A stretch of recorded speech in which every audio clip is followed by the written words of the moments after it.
The thing about songwriting is it can be so concise, such an abbreviated form. The music adds somehow the other elements, the subtext. Again, when I speak the words, they sound really naff.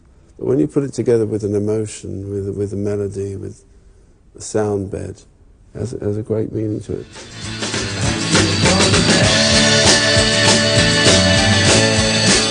Those endless days, those sacred days you gave me, I'm thinking of the day. I won't forget a single day, believe me. I bless the light that shines on you, believe me. Though you're gone, you're with me every single day, believe me. People ask me what Days is about. I don't like to put too many meanings on things. It's best to let the listener come up with their own interpretation. Thank you for the days, the endless days you gave me. It's obviously a song about passing, farewell. I don't like to think about it too much, I just sing it. And let the song do the explaining. I think it's the best way. I'm very close to the song. It means a lot to me. All my songs mean a lot to me. It means a lot, this little part of Hampstead. Our last video we did together was shot here, Starstruck. It was the last time that band was really together because Pete Quaife left shortly after that.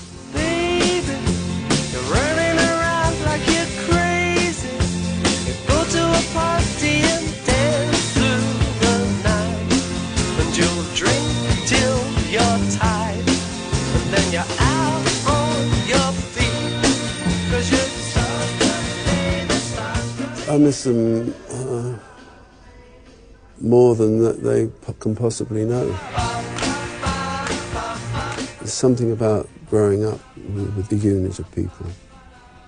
Obviously I miss them. They probably think I don't, but I think about them a lot. That whole concept album, Village Green Preservation Society, could have taken place within a stone's throw of where I live. Out in the country, far from all the sort of noise of the city, there's a village green. The village green is where I set my imaginary world that almost existed long before I came along. I wonder what that duck's thinking about. And the album itself is a series of dreamscapes of imaginary England. But then as I say England, people all over the world have their own version of the village green.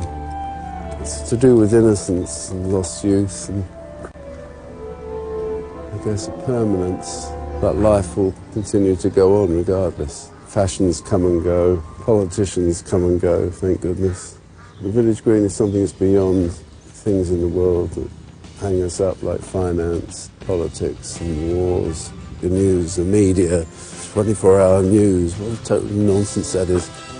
I used to love it when the news came on 3 times a day. We are the Village Green Preservation Society. God save Donald Duck for the little and variety. We are the Desperate Death Appreciation Society. God save strawberry jam and all the different varieties. Preserving the old ways from being abused. Protecting the new ways for me and for you. What more can we do? When I wrote the Village Green Preservation Society, it was the time when the Kinks were banned from the United States. It had an impact on my writing. I didn't really care where the mainstream was going. Everybody was doing drugs in San Francisco. Good luck to them. And talking about revolution. The Village Green was a revolution, an inward revolution in the head. Good thing to escape from some of the stuff that was happening. Vietnam. In America, the album was picked up by the anti-war movement. I feel very in tune with the people in San Francisco. I wanted them to have something more interesting to listen to than a 25-minute guitar solo by some stoned albeit excellent virtuoso guitar player, going on for 25 minutes. And all those who were Waterloo. We were considered to be very unhip when Village Green came out, and very un-rock and roll at the time. It still is, really. It's about ideas, and what a better thing to do than provoke thought and ideas. When you buy these old anthologies of songs, they have an indication of how folk songs should be played. And there's one that I'll always remember called "To be played intimately as if among friends." And that's the best way of describing Village Green. Something only your friends will understand. And the success of the record proved how few friends I had. All of my friends were there. Jimmy was the only band of them we couldn't tour there to actually say the Kinks were making great music. Noel Redding. He had a great Charles Hawtrey way of talking. He said, "Oh, it's so great to hear all these songs, you know, the Americans love it. They love the Village Green Preservation Society. They love She Bought a Hat Like Princess Marina." Oh, what a laugh that is, Ray. Will you give me a taste of Princess Marina? I couldn't remember it if you paid me. How much will you pay me to play it? I'll pay you 100 quid. I'll play it. She's bought a hat like Princess Marina to wear at all her social affairs. She wears it when she's cleaning the windows. She wears it when she's scrubbing the stairs. But you will never see her at Ascot.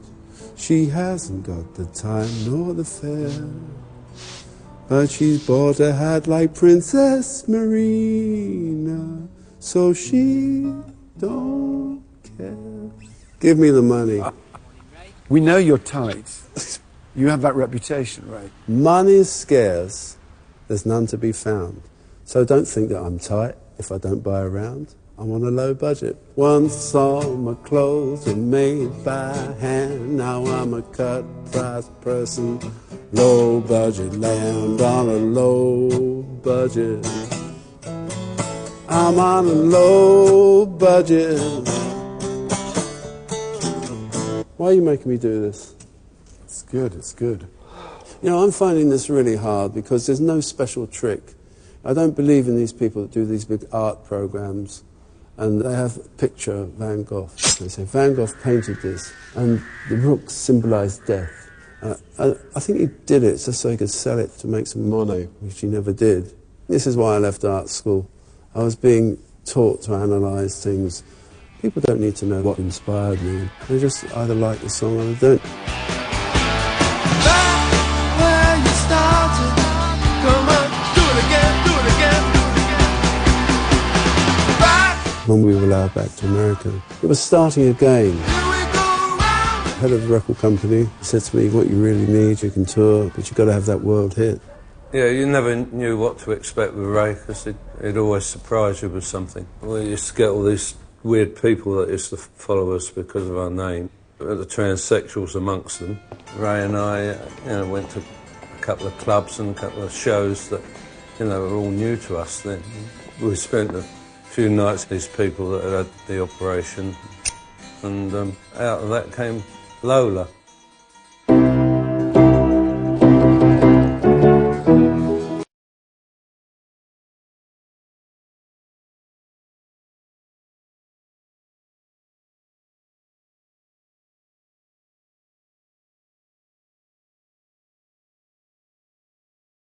Why did the champagne taste like cola? I don't know, because it rhymed.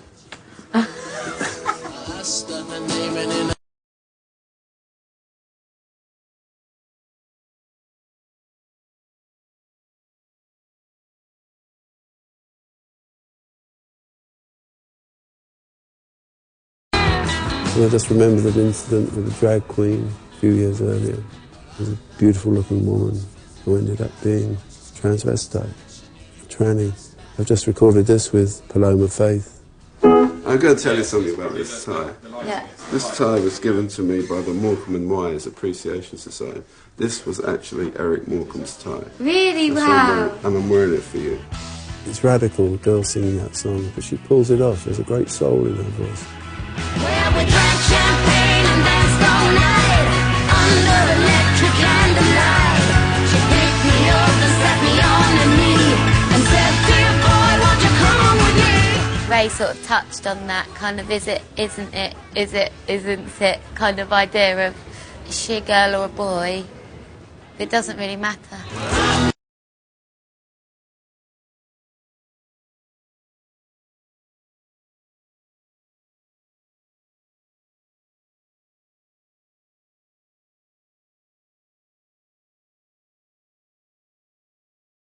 Of course, you had the Warhol set in New York. People like Candy Darling, who I dated. I'm the new girl in town. Thinking it was Candy Darling, but it wasn't. It was the stubble, and it gave him away. There's something sexy about its ambiguity sexually. Sometimes that's the best way to be.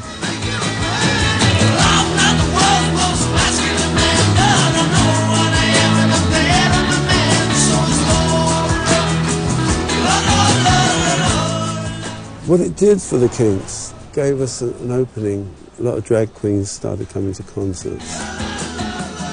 I think it opened the door to a lot of people who were repressed. And I didn't intend it to be a song to come out to, but it became that. And a lot of people have since thanked me for writing it.